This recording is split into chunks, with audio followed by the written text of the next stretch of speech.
আসসালামু আলাইকুম everyone, welcome back to my channel. আমার আজকের রেসিপি খুবই মজাদার একটা রেসিপি, ডাল দিয়ে পুঁইশাক রান্না। আর এই রেসিপিটি আশা করছি অনেকেরই খুব বেশি ভালো লাগে। তো চলুন দেরি না করে রেসিপিটি দেখে নিই একদম সহজ উপায়ে। প্রথমে একটা প্যানে আমি এখানে হাফ কাপ পরিমাণ মসুরের ডাল নিয়ে নিয়েছি। আপনারা যে কোনো ডাল দিতে পারেন। এখানে একটা মিডিয়াম সাইজের পেঁয়াজ কুচি দিয়ে দিলাম, সেই সাথে রসুন কুচিটাও দিয়ে দিলাম, আর দিয়ে দিচ্ছি কাঁচামরিচ কুচি।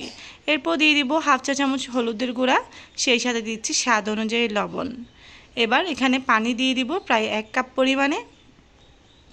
সব কিছু একসাথে খুব ভালো করে মিশিয়ে নিচ্ছি। চুলার জালটা অন করে দিলাম, আর এটা ওয়েট করছি যতক্ষণ না খুব ভালোভাবে সিদ্ধ হয়ে আসছে। ঢাকনা দিয়ে ঢেকে দিচ্ছি।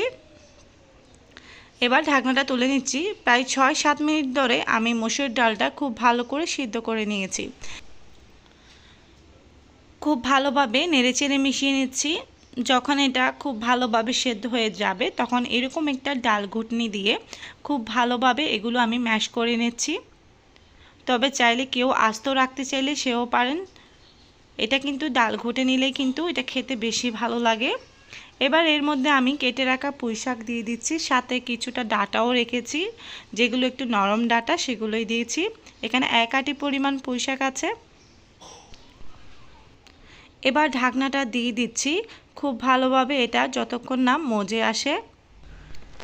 প্রায় 2 থেকে 3 মিনিট হাই হিটে রান্না করার পর দেখতে পাবেন যে শাকটা কিছুটা চুপসে গিয়েছে। আর এই পর্যায়ে ডালের সাথে শাকটা খুব ভালোভাবে নেড়েচেড়ে মিশিয়ে দিতে হবে। খুব ভালোভাবে নেড়েচেড়ে মিশিয়ে নেওয়ার পর এবার আবারও ঢাকনাটা দিয়ে দিচ্ছি, আর ওয়েট করছি শাকগুলো খুব ভালোভাবে সিদ্ধ হওয়া পর্যন্ত। এখানে প্রায় আমি আরও 6 থেকে 7 মিনিট এই শাকটা ডালের সাথে খুব ভালোভাবে সিদ্ধ করে নিয়েছি। আর এখন বাগারের পালা।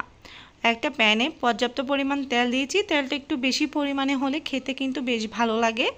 এখানে প্রায় 5 থেকে 6 টেবিল চামচের মতো রান্নার রেগুলার তেল দিয়েছি। আর একটা মিডিয়াম সাইজের পেঁয়াজ কুচি এবং রসুন কুচি, সেই সাথে 2টো শুকনো মরিচ আমি দিয়ে দিয়েছি। এটা কিন্তু এখন ভেজে নেব। ভাজতে ভাজতে যখন এরকম একটা কালার চলে আসবে তো তখনই কিন্তু এটা আমরা বাগারে দিয়ে দিব।